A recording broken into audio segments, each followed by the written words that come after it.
paper is obviously a lot more different now than it was 3 weeks ago. Just how have y'all, I guess, handled that? Do you look at the game differently, just given the situation they're going through right now? Yeah, not at all. We definitely just treat it the same as we would any other game day. You prepare for opponent every Saturday, and we try not to treat any game higher than another game. So we're going to prepare for this game the same way we prepared for the game last week.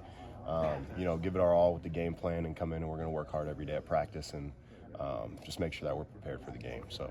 What was Saturday like for you getting your first start? It was super cool. It was exciting, kind of being back home.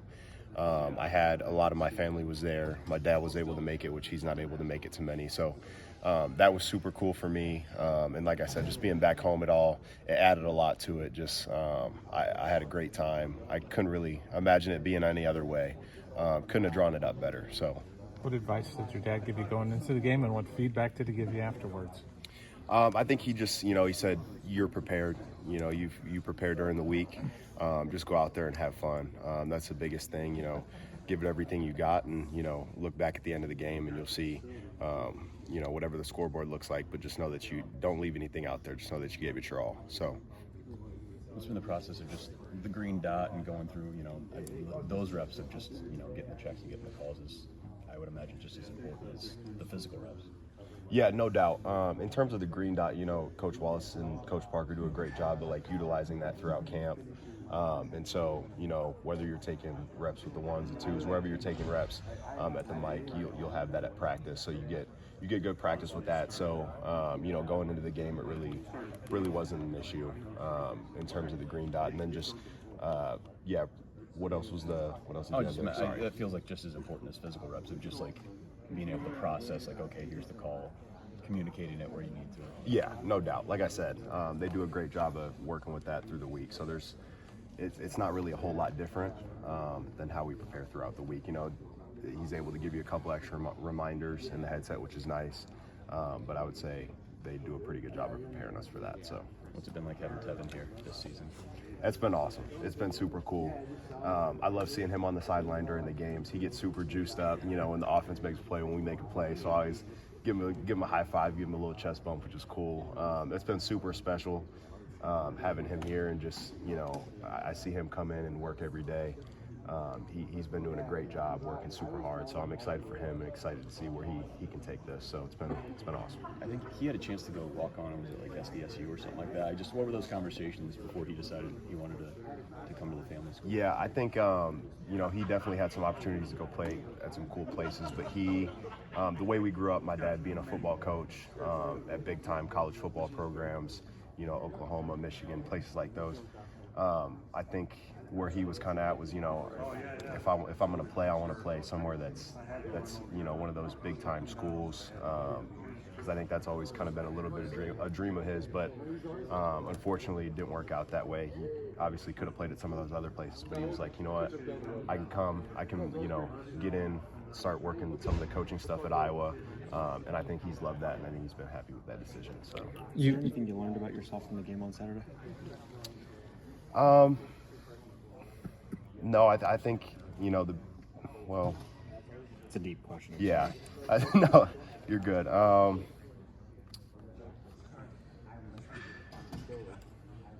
think, you go where I'm at, I'm a fourth year guy, haven't played real football in a long time.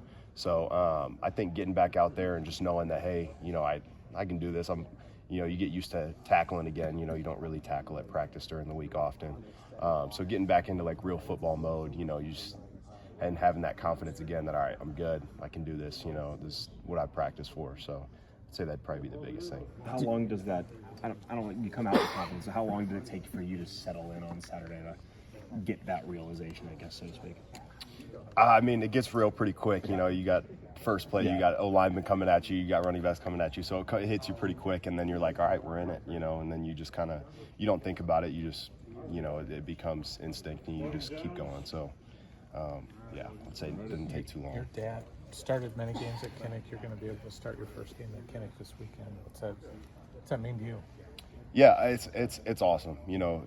Just even having the opportunity to come play at the University of Iowa is always a dream of mine, and just have been slowly building my way up to where I've been able to be now. I've just been super blessed for all the opportunities that I've had, but super excited for the opportunity this weekend. Look forward to it, and just preparing. So this defense feels like it's finding a rhythm, clicking a little more. Does it feel that way for you guys, that more plays are being made, more tackles, no missed tackles? I mean, does it feel like stuff's clicking a little more? I think the more reps you get on field, the more confident you get just as a team, as a defense. Obviously that was my first game, so I was still getting used to it being loud in a stadium and making sure I'm getting the calls and things like that. But I think definitely as a unit, we've definitely continued to come along and have done a great job of learning each other and having a feel for each other and where everybody's going to be at. So Wisconsin was you guys dominated. So what do you take from that? How do you carry that over against Penn State? Just such a dominating performance. Yeah, I think one thing that Coach Ferentz has talked about is just preparing, like I said earlier, the same way every week. So taking our preparation throughout the week, I felt like we had a great week of practice. We all prepared well, and trying to replicate that and do the same thing and do better, watch more tape. How can we be more prepared than we were last week? Played well, but we weren't perfect last week. We made mistakes out there. So, coming in, watching that tape and learning and saying, all right, how can we be better for this coming week for the next opponent? So, how big were those 2 weeks? I mean, not a lot of guys who are getting thrust in the starting lineup get 2 weeks to prepare. How big was that for you? That was definitely helpful. And, having a full 2 weeks to be able to watch the tape and then, watch them live in a game, whatever 2 Saturdays ago that was, I think that was super helpful for me. And, just having more time for preparation, with it being my first time, that it certainly was helpful. Like you mentioned, you have to set the defense. You have to make so many calls and be in the mic. I mean, where were you at mentally going into the game? That's a lot of responsibility. Yeah, no doubt. Like I said, I think they do a great job of the coaches of showing us looks and preparing us for what looks we're going to see. So you feel like, and I guess you put yourself through it watching tape as well. So by the time you get out there, I don't want to say what's coming, but you have a feel for what's coming. So it definitely gives you a little bit of confidence there when you see something that you saw on tape, or you see something, one of the looks that the coaches put you through, and you're like, okay, I've seen this. That certainly gives you some confidence. You've played with a lot of really good linebackers at Iowa. Can you share, just some of the things you've learned in some of the guys that you feel like have helped you? I could go on and on about so many guys, but 2 guys that stick out to me, Jack Campbell, just the way he prepared and the way he treated his body. I'd walk in here at the same time every day, and he'd be in here. Oh, he's at the refuel station getting his same snack every single day.